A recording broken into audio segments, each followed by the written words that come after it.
She said, "Don't make me repeat myself." I smiled and replied, "Then whisper it in my ear." That was the moment everything between us changed. The classroom was quieter than usual that afternoon. Most of the students had already left, their voices fading down the hallway, leaving only the faint hum of the old ceiling fan and the scratch of her pen against paper. Sunlight poured through the tall windows, casting warm stripes across the desks. I should have walked out with the others, but something made me stay. Maybe it was curiosity. Maybe it was the way her presence filled the room, calm yet commanding, like she owned not just the class but the silence itself. She sat at her desk, glasses perched low on her nose, red ink trailing across essays with measured precision. Every now and then, she sighed softly, brushing a strand of hair from her face. I leaned against the last row, pretending to gather my things, though in truth, I was watching her, watching the way her hand moved, deliberate, confident, beautiful in its simplicity. When she finally noticed me, her eyes narrowed just slightly, though there was no anger in them, only a question. "Why are you still here?" Her tone was sharp, precise, but not unkind. I shrugged, sliding my bag over one shoulder. "I thought maybe you needed help." Her lips curved, not into a smile but something close, something restrained. She tapped the end of her pen on the desk. "What you need is to listen more in class. Don't make me repeat myself." The words hung between us. They were ordinary enough, the kind any teacher might say, yet the way she said them, low, measured, a little softer than usual, felt heavier, charged with something unsaid. And before I could stop myself, the words slipped out, almost like a dare. "Then whisper it in my ear." For a moment, time froze. The pen stilled in her hand. She looked up, and her eyes locked onto mine, steady, searching, a flicker of something uncertain hiding behind that usual composure. The sunlight caught the edge of her cheekbone, the curve of her lips. She didn't answer right away. Instead, she set her pen down slowly, folding her hands together as though buying herself time. I could feel the silence pressing down, heavier than the room itself. Finally, she shook her head, a soft exhale escaping her lips. "You shouldn't play games like that," she said quietly. But her voice lacked the firmness it usually carried, and in the briefest flicker, I saw it, the hint of a smile she couldn't quite hide. That was the moment I realized, this was no longer just about lectures and lessons. Something else had begun. The hallway outside echoed with laughter and footsteps as the last students drifted home, their voices fading until only silence remained. Inside, the classroom had changed, it no longer felt like a place of lessons and rules, but something far more private. The golden glow of the setting sun spilled across the floor, painting long shadows that seemed to stretch between the two of us. She closed her gradebook with a deliberate snap, as if to signal that the day was over. Yet the way her gaze lingered on me betrayed something different. She wanted me gone, I could feel it, but not in the way teachers usually wanted students to leave. This was different. Her eyes told me she was wrestling with something she would never say aloud. I picked up the stack of books from the corner of her desk, more an excuse than a task. "Here," I said, handing them back. Our hands touched. Just barely, but enough. The brief contact sent a strange warmth through me, stronger than I expected. For a moment neither of us moved. Her fingers brushed mine, accidentally, perhaps, but the way she drew back a heartbeat later told me she had felt it too. She tried to compose herself, eyes dropping to the desk, but a faint flush colored her cheeks. "You don't need to linger," she said finally, her voice softer than before. "Class is over." I wanted to laugh at the formality in her words. Everything about her tone tried to keep me at a distance, but her body betrayed her. The way she gripped the gradebook tighter, the way her breath caught when I leaned just slightly closer to place the last book down, it was as though she was fighting a battle she wasn't sure she wanted to win. "I don't mind staying," I murmured, careful not to sound too bold. "It's quiet now." Her eyes flickered up to mine, a single glance heavy with all the words neither of us dared to speak. She looked away just as quickly, but the damage was done. That one look told me everything. She felt it too, the pull neither of us could name. She stood abruptly, gathering her things. "Don't," she whispered, though whether it was meant for me or for herself, I couldn't tell. She brushed past me, the faint scent of her perfume lingering in the air long after she disappeared into the hallway. And as I watched her leave, I realized silence could be more intimate than words. The library was almost empty that evening. Rows of tall shelves loomed like quiet sentinels, their spines glowing faintly under the soft light of the desk lamps. Outside, the sky was sinking into deep indigo, the last streaks of daylight fading through narrow windows. It was the kind of silence that magnified every small sound, the creak of a chair, the rustle of turning pages, the steady rhythm of her voice as she read aloud. She sat across from me at a wide oak table, her posture straight, her presence commanding even in the hush of the library. Her glasses slid slightly down her nose as she leaned over my notes, and I caught myself watching not just her words but the delicate curve of her mouth as she spoke them. "You misquoted the line," she said gently, tapping the open book with her pen. "It's not, 'To thine own self be true,' it's, 'This above all, to thine own self be true.' The beginning matters. Every word has weight." I leaned closer, as if to see the line more clearly, though the truth was, I simply wanted to close the distance between us. Her hand hovered just above the page, steady and precise, while mine rested close enough to feel the heat radiating from her skin. I didn't move, and neither did she. That small nearness became its own kind of gravity, pulling us together without a word. Her voice softened, as if the library demanded more than quiet, it demanded intimacy. "Words have power when they're spoken carefully," she murmured, her eyes fixed on the text but her meaning stretching further. I nodded, my throat dry. "So do silences." That made her pause. Slowly, she lifted her gaze from the book to me. For a heartbeat, neither of us looked away. Her eyes held a quiet warning, but also something else, something unspoken, fragile, and undeniable. She drew in a breath as though about to say something, but the words never came. Instead, she adjusted her glasses, returning her focus to the page. We continued reading, our shoulders brushing now and then as we leaned over the text. Every touch was accidental, or at least that's what we told ourselves. But I could feel it in the way her breath slowed, in the way her pen hesitated over the margin. We hadn't broken any rules. Not yet. But as I sat there, the scent of her perfume lingering faintly, the warmth of her arm brushing mine again, I realized the line between teacher and student was already blurring. The rooftop was quiet at twilight, the kind of stillness that made the world below feel far away. The city lights had only just begun to flicker awake, while the sky bled from orange to deep purple. A breeze carried the faint scent of rain on metal, cool against my skin. When I pushed open the heavy door, I hadn't expected anyone to be there. But she was. She stood near the railing, coffee cup in hand, her gaze stretched across the horizon as though searching for something she couldn't name. Her hair, usually pinned with strict neatness, loosened in the wind, strands brushing across her face. She didn't hear me at first, she was lost in thought, her profile softened by the fading light. For the first time, she looked less like the woman who commanded a classroom and more like someone simply human. "You always find the quietest places," I said softly, not wanting to startle her. Her shoulders tensed for an instant before she turned, her eyes landing on me with something between surprise and resignation. "And you," she replied, a faint smile tugging at her lips, "always seem to find me in them."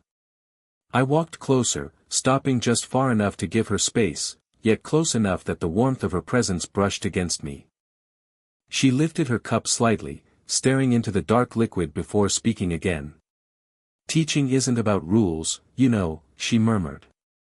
"It's about guiding people to see more than they believe they can." Her words lingered in the cooling air, soft and vulnerable. I had never heard her speak this way, not as a teacher, but as a woman revealing pieces of herself she usually kept hidden. I swallowed, my voice low, steady. You make me want to be better. Not just in class, but in everything. That admission felt dangerous, yet freeing. For a moment, she said nothing, her eyes fixed on mine with an intensity that silenced the world around us. Then the wind swept a strand of hair across her face. Without thinking, I stepped closer and gently tucked it behind her ear. My fingers brushed her skin, warm and impossibly soft. She didn't move. Didn't stop me. Her breath caught, just enough for me to notice. We stood there, close, suspended in the twilight, the city alive beneath us while something far quieter but infinitely more powerful shifted between us. And though no words were spoken after that, her silence was its own kind of confession. The rain came suddenly, hammering against the tall classroom windows with a force that made the glass tremble. By evening, the building had emptied, footsteps and chatter long gone, leaving behind only the echo of thunder rolling across the sky. I should have left when the others did. Instead, I stayed, maybe because she was still there. She paced the room with restless energy, gathering papers into neat stacks, only for the storm to scatter them again with each draft through the open window. She looked different under the harsh flicker of the ceiling light, less composed, more raw. Her jacket hung loosely from the back of her chair, and the sleeves of her blouse were rolled to her elbows, her movements quick, almost frantic, as if keeping busy would silence something inside her. "You should have gone home," she said without looking at me. Her tone was clipped, but her voice wavered, betraying the exhaustion beneath. I leaned back in my chair, watching the storm paint streaks across the glass. Maybe I didn't want to. That made her pause. Her eyes snapped to mine, 1,000 unspoken things flickering behind them. She drew a breath, steadied herself, and whispered almost too quietly to hear, "Why do you always hold back?" The question stunned me. I thought she'd accuse me of pushing too far, not the opposite. My chest tightened as I rose slowly from my seat, closing the space between us. "Because," I said, my voice low, "I know you're already holding back enough for both of us." Her lips parted, words struggling but failing to surface. She turned away, staring at the rain as though it might rescue her. "Some lines," she whispered, "aren't meant to be crossed." Another crack of thunder shook the room. I was standing close enough now to see the way her shoulders trembled, not from fear but from something else. Instinct overruled hesitation. I slipped off my jacket and draped it gently around her. She startled, then stilled, her hands clutching the fabric as though it were an anchor. Her eyes lifted to mine. There was no lecture in them, no authority, only vulnerability, raw and unguarded. My hand brushed her sleeve, and the contact was enough to make her draw in a sharp breath. We stood there, framed by the storm, the world outside drenched and chaotic, while inside, silence pressed heavy. And in that silence, something broke, not the rules, not yet, but the fragile barrier we had both tried so hard to protect. The storm had taken the power with it. By the time we stepped into the faculty lounge, the building was swallowed in darkness, save for the soft glow of a few candles someone had left burning on the tables. The flickering light painted shadows across the walls, long and restless, as if the night itself was alive. She sank into one of the chairs, her posture uncharacteristically weary, the jacket I'd given her still draped over her shoulders. I sat across from her at first, though the space between us felt wider than the whole room. For a long moment, neither of us spoke, listening instead to the hum of rain on the rooftop and the occasional crack of thunder. Finally, I broke the silence, my voice low, almost teasing. "You once told me, don't make me repeat myself." Her eyes flicked up, catching the candlelight, and I saw the faintest trace of a smirk tug at her lips. "And you answered," she said softly, "that I should whisper it in your ear." The words landed heavier than I expected. They weren't a reprimand this time, they were something else, something laced with meaning. My chest tightened, and before I could think better of it, I rose from my chair and moved closer. She didn't stop me. She only turned slightly, her face caught in the trembling glow, her eyes following every step. When I sat beside her, the air between us shifted, dense with unspoken things. Her hand rested on the table, fingers trembling just enough for me to notice. I lowered mine, not quite touching, but close enough that the warmth of her skin reached me. She drew in a breath, and it sounded like both hesitation and invitation. Slowly, I leaned closer, my heart thundering louder than the storm outside. Her eyes widened, not in fear but in something that mirrored my own pull, longing, restrained but undeniable. I could see the way the candlelight shimmered across her lips, the slight parting of them as if preparing for words that never came. We were inches apart, the world collapsing into that single breath of space. I could feel the warmth of her exhale brush against my cheek, the softest tremor in her hand as she gripped the table harder. And then, just when the distance was about to vanish, she turned her head slightly, closing her eyes. Her whisper broke the silence like glass, "Not yet." The words struck harder than a kiss might have. They weren't rejection, they were restraint. A line still drawn, fragile but unbroken. I pulled back slowly, heart racing, and in the flicker of her eyes when they reopened, I knew she hadn't denied me. She had denied herself. The semester's final day arrived with an air of quiet finality. Sunlight spilled across the classroom floor, warm and golden, making the old wooden desks glow as though they held secrets of their own. The room buzzed with students turning in last assignments, laughter filling the air as they spoke of holidays and freedom. But I barely noticed any of it. My eyes kept returning to her. She stood at the front, collecting papers, her composure as sharp as always. Yet I could sense it, beneath her calm exterior was a weight she carried quietly, the same weight that had pressed between us these past weeks. Every stolen glance, every brushed touch, every silence filled with what neither of us had dared to say. When the last student left, the door clicked shut, leaving only the two of us. The sudden stillness made my pulse race. I stepped closer, hesitant but unable to leave without saying what had been building inside me. "Thank you," I said, my voice lower than intended. "For everything. Not just the lessons, but for seeing me, even when I didn't know how to see myself." She froze. Slowly, she turned toward me, and for the first time, the careful mask she wore every day slipped. Her eyes softened, shining in the sunlight. She stepped closer, her heels clicking softly on the floor, until the space between us was almost gone. Her hand rose gently, pressing against my chest. The touch was feather-light, but it anchored me, sent a warmth spreading through my body that words could never match.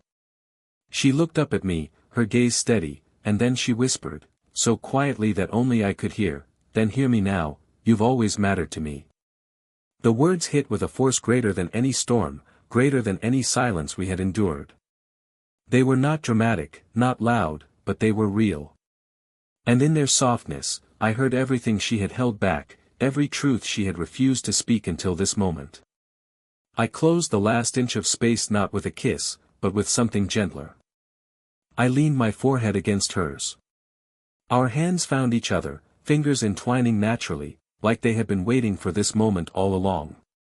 Outside, the world carried on, students laughing, cars rushing by, the ordinary rhythm of life.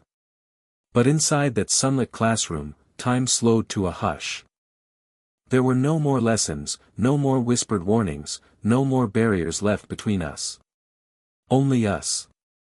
And in that stillness, I understood, sometimes the most powerful confessions aren't shouted. They're whispered.